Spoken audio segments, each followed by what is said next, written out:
ഹൈദരാബാദ് നിലനിൽക്കുന്ന Telangana state is one of the rich state in India. ഏറ്റവും ഫാസ്റ്റായിട്ട് വളർന്നുകൊണ്ടിരിക്കുന്ന ഇന്ത്യയിലെ ഒരു സംസ്ഥാനം. But there is A question, is this growth and development is balanced ആണോ, അതോ ഹൈദരാബാദിൽ മാത്രം ഒതുങ്ങി നിൽക്കുന്ന ഒരു വളർച്ചയാണോ തെലങ്കാന സ്റ്റേറ്റിനുള്ളത്? ഇന്ന് നമ്മൾ തെലങ്കാനയുടെ യഥാർത്ഥ സാമ്പത്തിക വളർച്ചയെക്കുറിച്ചാണ് ചർച്ച ചെയ്യാൻ പോകുന്നത്.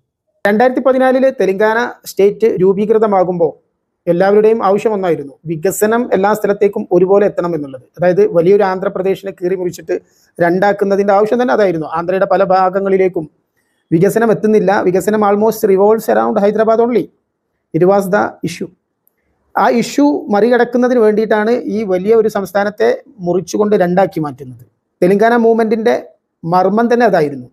സ്റ്റേറ്റിനെ മുറിച്ചുകൊണ്ട് എല്ലാ ഭാഗങ്ങളിലേക്കും വികസനം. അത് ആന്ധ്രയുടെ ഭാഗങ്ങളിലും തെലങ്കാനയുടെ ഭാഗങ്ങളിലും എല്ലാ സ്ഥലങ്ങളിലും ഒരുപോലെ വികസനം. അതായത് growth should be balanced and it should reach each and every nook and corner of the state, both state Andhra and Telangana. പക്ഷേ പ്രശ്നം വീണ്ടും ആവർത്തിക്കുകയാണോ എന്നതാണ് ചോദ്യം. സ്റ്റേറ്റ് രൂപീകരിച്ചിട്ട് 10 വർഷത്തോളമായി. പ്രശ്നം വീണ്ടും ആവർത്തിക്കുകയാണ്, അല്ലെങ്കിൽ ചോദ്യം ആവർത്തിക്കുകയാണ്.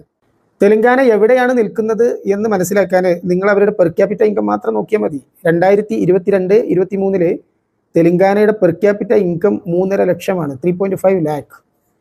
കർണാടക, തമിഴ്നാടു, ഗുജറാത്ത്, മഹാരാഷ്ട്ര തുടങ്ങിയ വമ്പൻ സ്റ്റേറ്റുകളെക്കാൾ കൂടുതലാണത്. അതാണ് നമ്മൾ മനസ്സിലാക്കേണ്ടത്. ആന്ധ്രയുമായിട്ട് താരതമ്യം ചെയ്യുമ്പോൾ തെലങ്കാന ഒരുപാട് മുകളിലാണ്. A growth just like a dream. But question again arise there, where this growth revolves around. ഈ ഗ്രോത്ത് എവിടെ നിന്ന് വന്നു എന്നുള്ളതാണ്, എവിടെ നിൽക്കുന്നു എന്നുള്ളതാണ്. തെലങ്കാനയുടെ വളർച്ചാ എഞ്ചിൻ ഏതാണ്? അതൊന്ന് പരിശോധിച്ച് നോക്കാം. അഗ്രികൾച്ചർ ആണോ? അല്ല. ഇൻഡസ്ട്രി ഉണ്ട്, പക്ഷേ engine of growth is not that. Manufacturing is there, but it is not the engine of growth. Then IT, tourism, real estate, hotels, restaurants, ഇതൊക്കെയാണ് തെലങ്കാനയുടെ എഞ്ചിൻ ഓഫ് ഗ്രോത്ത്. തെലങ്കാനയുടെ ഔട്ട്പുട്ടിൻ്റെ 2/3 ഭാഗവും സർവീസ് സെക്ടറിൽ നിന്നാണ് വരുന്നത്. പക്ഷേ വീണ്ടും ചോദ്യം ആവർത്തിക്കുകയാണ്, ഇതൊക്കെ എവിടെയാണ് കോൺസെൻട്രേറ്റ് ചെയ്തിരിക്കുന്നത്? Where it is really concentrated? ഹൈദരാബാദിൻ്റെ യഥാർത്ഥ പ്രശ്നം അവിടെയാണ് തുടങ്ങുന്നത്. അതായത് ഹൈദരാബാദിൻ്റെ വളർച്ച മൊത്തത്തിൽ എടുത്തു നോക്കുമ്പോൾ 2 ഡിസ്ട്രിക്റ്റുകളാണ് മുന്നിൽ നിൽക്കുന്നത്. ഏകദേശം ഗ്രോത്തിൻ്റെ 50% ഈ 2 ഡിസ്ട്രിക്റ്റുകളിലാണ്. രംഗറെഡ്ഡി, ഹൈദരാബാദ്, ഈ 2 ഡിസ്ട്രിക്റ്റുകളെയും കേന്ദ്രീകരിച്ചാണ് വളർച്ച. അതായത് അവരുടെ ജനസംഖ്യ നമ്മൾ പരിശോധിക്കുകയാണെങ്കിൽ മൊത്തം സ്റ്റേറ്റിൻ്റെ ഏകദേശം 10% മാത്രമേ ജനസംഖ്യാനുപാതികമായിട്ട് റെപ്രസെൻറ്റേഷൻ വരുന്നുള്ളൂ. അതായത് വലിയ വളർച്ച, ചെറിയ പ്രദേശം. എന്നാൽ വികാരാബാദ് പോലുള്ള ഡിസ്ട്രിക്റ്റുകളിലേക്ക് പോകുമ്പോൾ ഗ്രോത്ത് വളരെ കുറവാണ്. അതായത് വലിയ പ്രദേശം, ചെറിയ വളർച്ച. ഇതാണ് ഏറ്റവും വലിയ പ്രശ്നം. സ്റ്റേറ്റിലെ എല്ലാ പ്രദേശങ്ങളും ട്രെയിനിൽ കയറുന്നതിന് മുമ്പേ എൻജിൻ സ്റ്റേഷൻ വിട്ടു പോയിട്ടുണ്ട് എന്നാണ് പറഞ്ഞു വരുന്നത്. Then what? Shall we stop the growth process or development activities in Hyderabad? No. എന്താ സൊല്യൂഷൻ? ഹൈദരാബാദ് റീജിയണിൽ നിന്ന് തുടങ്ങി മറ്റ് ഏരിയകളിലേക്ക് കൂടി അത് സ്പ്രെഡ് ചെയ്യാൻ പറ്റണം. ഗ്രോത്ത് ബാലൻസ്ഡ് ആക്കണം. അതായത് മാനുഫാക്ചറിങ്ങും ഇൻഡസ്ട്രീസും ഒക്കെ ഹൈദരാബാദിന് പുറത്തേക്ക് കൂടി വ്യാപിപ്പിക്കണം.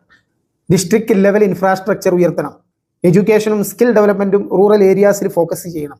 ഗ്രോത്ത് പ്ലസ് ഇൻക്ലൂഷൻ ഒരുമിച്ച് വന്നാലേ സസ്റ്റൈനബിൾ ഡെവലപ്മെൻറ്റ് സാധ്യമാകും. അപ്പോൾ അത് വേണ്ടത് ഇൻക്ലൂസീവ് ഡെവലപ്മെൻ്റ് ആണ്. ഞാൻ പറഞ്ഞു വരുന്നത് തെലങ്കാനയുടേത് ഒരു ഫെയിലിയർ സ്റ്റോറി അല്ല. It is a success story, but there is a question about that. Whether the fruits of development is spread over or it is just revolves around Hyderabad. That is the question here. So, ഇതൊരു incomplete success സ്റ്റോറിയാണ്. നിലവിൽ തെലങ്കാനയുടെ development ഹൈദരാബാദിൽ മാത്രം ഒതുങ്ങി നിൽക്കുകയാണ്. അത് തെലങ്കാനയിൽ നിന്ന് പുറത്തേക്ക് കടന്ന് ഫാർ ഏരിയകളിലുള്ള ഡിസ്ട്രിക്റ്റുകളിൽ കൂടി അത് വ്യാപിക്കുമ്പോൾ മാത്രമേ നമുക്കതിനൊരു കംപ്ലീറ്റ് സക്സസ് സ്റ്റോറി ആയിട്ട് കണക്കിലെടുക്കാൻ പറ്റൂ. ക്വസ്റ്റ്യൻ സിമ്പിളാണ്. ഹൈദരാബാദ് വളരുന്നത് തെലങ്കാന വളരുന്നതായിട്ട് നമ്മൾ കരുതുന്നുണ്ടോ? ഹൈദരാബാദിൽ ചാർമിനാർ പോലുള്ള ഏരിയകളുണ്ട്. മലയാളികൾക്ക് സുപരിചിതമായിട്ടുള്ള ഒരു പ്രദേശമാണ് ഹൈദരാബാദ്.